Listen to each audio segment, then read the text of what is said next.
গোটা বিষয়টাকে ধামাচাপা দেওয়ার জন্য এবার ব্ল্যাকমেলারকে মোটা টাকা অফার করলো অনির্বাণের মা। হ্যাঁ বন্ধুরা, ভিডিওতে লাইক দিয়ে দেখতে থাকুন। অনির্বাণের মা যখন টেবিলে ব্রেকফাস্ট দিতে থাকে, ঠিক সেই সময় অনির্বাণ বলতে থাকে যে আমার কাল গোটা রাতটা ঘুম হয়নি।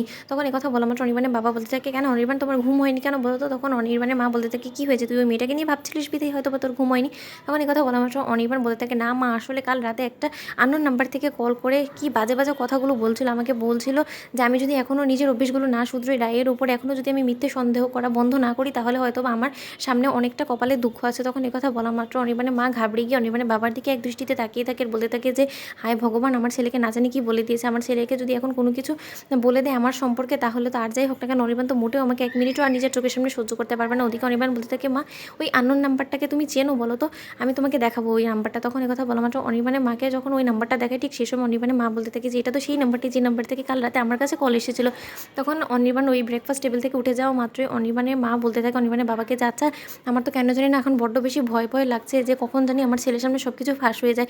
তখন অনির্বাণের বাবা বলতে থাকে যে তাহলে আমি তোমাকে বলেছিলাম যে যতই তুমি সাবধানতা অবলম্বন করো না কেন, এইসব বিষয় এত তাড়াতাড়ি চাপা পড়ে যায় না। আর তাও আবার তুমি কারো বিরুদ্ধে ষড়যন্ত্র করেছো, রায়ের বিরুদ্ধে। তুমি নিশ্চয়ই জানো যে রায় এত তাড়াতাড়ি অন্যায়কে সহ্য করে চুপ করে বসে থাকার মেয়ে না। তা সত্ত্বেও তুমি কেন এরকম বড় একটা রিস্ক নিয়েছো বলো তো সোহিনী? তখন কথা বলা মাত্র অনির্বাণের মা বলতে থাকে যে না, এত তাড়াতাড়ি তো আমি দমে যাওয়ার মেয়ে না, এবার আমিও আমার মতো করে খেলাটাকে ঘুরিয়ে দেওয়ার চেষ্টা করব। ওদিকে অনির্বাণের মা সেই ব্ল্যাকমেলারের নাম্বারে ফোন করে বলতে থাকে যে তোমাকে আমি একটা বড় অফার দিচ্ছি, আমার মনে হয় না যে আমার থেকে ভালো ডিল তোমাকে আর কেউ দিতে পারবে।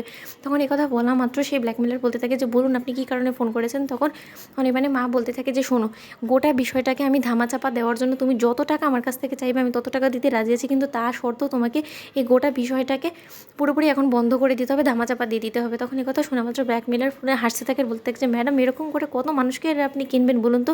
আপনার টাকার গরম আপনি অন্য কাউকে দেখাবেন, আমাকে নয়, কারণ আপনি হয়তো বা ভুলে গিয়েছেন যে সকলে কিন্তু টাকার কাছে বিক্রি হয় না।